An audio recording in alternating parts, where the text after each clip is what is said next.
Alright, welcome back, guys. So we're back on the 72 Nova. Getting ready to do the floor pan. We got to take the back seat mount bracket out, which goes under the package tray, but attaches right at the back floor pan and the trunk pan. I think we got all the frame rails all cleaned up. We got the inner rockers all cleaned up, so we'll test fit the floor pan, and then we'll pull it out and re-drill and weld all the holes that we need to. I don't know how many that's going to be right now. Looks like a bunch. We'll get it back in and get it squared up. And I did my measurements. It was 37 1/2 inches from the back subframe mount to you get to, there's a 5/8 hole on the frame rail right in front of where your spring hanger would mount, and it's 37 1/2 inches, just so you guys know that. Alright, well, follow along. Thank you.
Alright guys, well, floor pan's sitting in here. I measured it off. So it's 37 and 1/2 inches from your back. Let's see if I can get underneath here. Back subframe mount right here, center to center. So here's where your shock mount is, or for your spring shackle mount is. There's a centering pin hole right there. That's what the factory used as a centering pin. From there, the center of that pin to there, 37 and 1/2 inches. Both sides. So I'm going to make sure it's square. And it's 30 and 1/2 inches from the front subframe mount to here. So you guys are aware. I'm not good a light that is, but so you can see what I'm talking about. So we're going to pull it out of here, put some weld through primer on it, clean it all up. Fits really good. A few spots here I got to pull it out to the, but I mean, all in all, I mean, you literally got 1/16, maybe, all the way down, which seam sealer will take that up once I clamp it and weld it in place. So we'll move right along. 37 and 1/2 from your back subframe mount, bolt hole center to center, to the hole in the front of your frame on the rear. It's a round hole, 5/8 hole. And that's the centering pin for GM. So if you have any more questions or comments, please like, subscribe. If you enjoyed my content, please continue to watch as we progress with this build. Alright, thank you. Keep watching. Alright guys, here's all my markings. All the way down. I gotta punch all those holes. It was like 160 per side. That's what I counted. From right down the middle. Each side's like 160 or something like that. But they're about every 1.5 inches. I'll drill them all out. I don't know if anybody else has had this problem.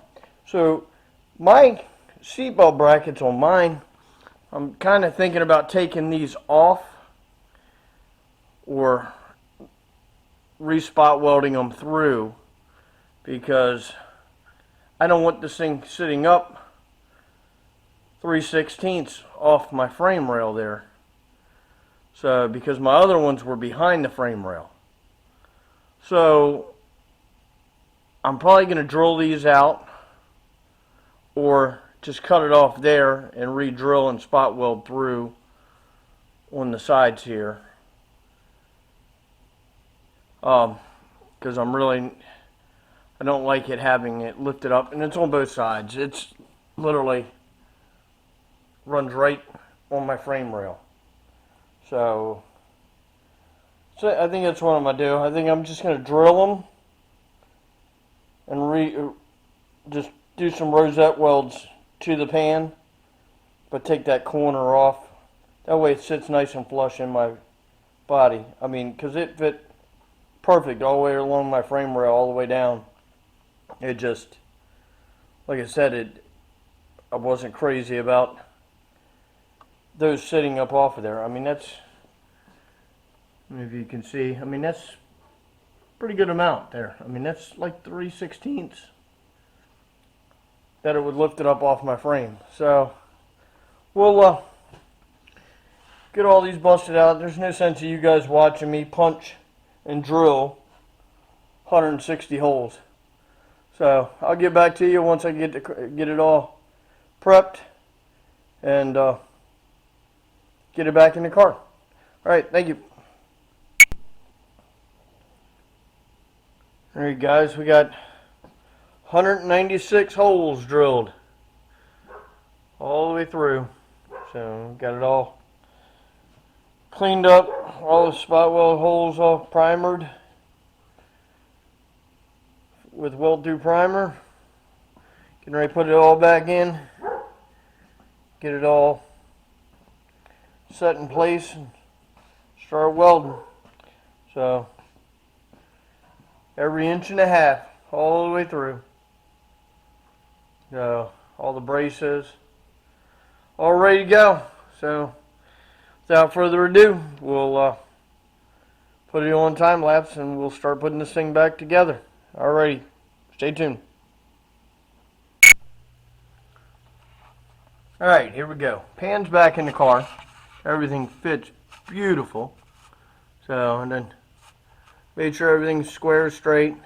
So we're going to go ahead. We have a little bit of massage. I don't know if you can see it. There's like a 16th there, which, I mean, I can push it up and just seam seal it.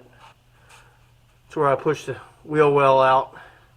Everything's square back there. Everything lined perfectly up. Back up on my frame rails. No massaging needed. So I'm real pleased with it. So I'm not going to bore you guys with a bunch of rosette welds. There's 196 of them. Trust me, I've counted every one of them. So I got 196 welds to do. I'm grinding to clean them all up. And I'm going to go ahead and get to it. But I'm going to go ahead and finish this up, I guess, you guys. Just to give you a heads up again, from the back subframe mount bolt hole to, there's a hole right to in front of where your spring shackle, your front spring shackle would hang. It's got a 5/8 hole in it. That is the centering pin that they used in the factory. From there to the back subframe mount bolt hole, center to center, is 37.5 inches. Both sides. Checked them both, square, straight. It's 30.5 inches from the front centering pin bolt hole, or subframe bolt hole, to the back subframe bolt hole, 30.5 inches. So you guys know your car's all square and straight, and from there on, we're probably going to rip the back trunk pan out and redo that and get it all straightened up. And somewhere along the line, I'm going to take out what's left of this. Well, the roof, it doesn't leak, but I got a new roof skin, so at that point I might as well make sure it's all clean and straight inside here. Make sure it's all the rust is gone. But I mean, the roof's actually pretty solid. It's just I've got to get in here and work on the driver's side on the drip rail. So when I'm doing all that, I might as well replace the roof skin, because I'm putting full quarters on, attach them the right way. New package tray. And I mean, it's literally everything's going to get replaced on the back end of the car. New taillight panel, new drop panel.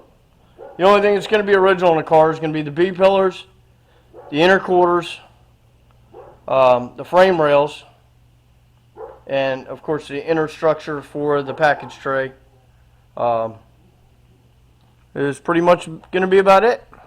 Drip rails, A-pillars, and inner rockers are all going to be original. I'm probably going to replace the outer on both of them. They didn't look bad inside. This side's got a big dent in it, so I'm going to go ahead and replace that while I got it up on here. So, I mean, other than that, I'm going to go ahead and conclude this video, and hope you guys enjoy my videos. If you do, please like, subscribe, and we'll keep moving forward with this build. Alrighty, thank you.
Alright guys, well, frame's all welded to the floor pan, so I gotta get underneath here.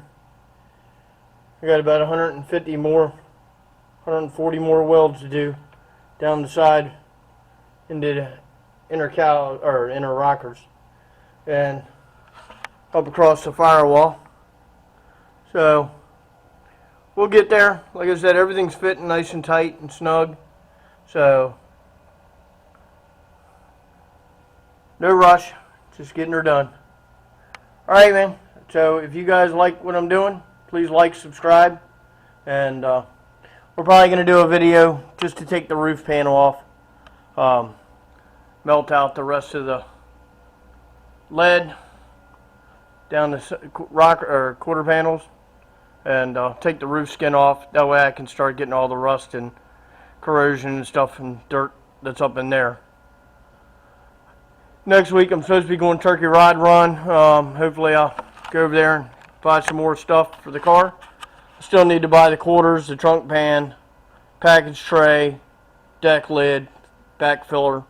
Still got to buy all that stuff. So, alrighty, well, if you like my videos, please like, subscribe, and follow along. Alright, thank you for watching. Bye.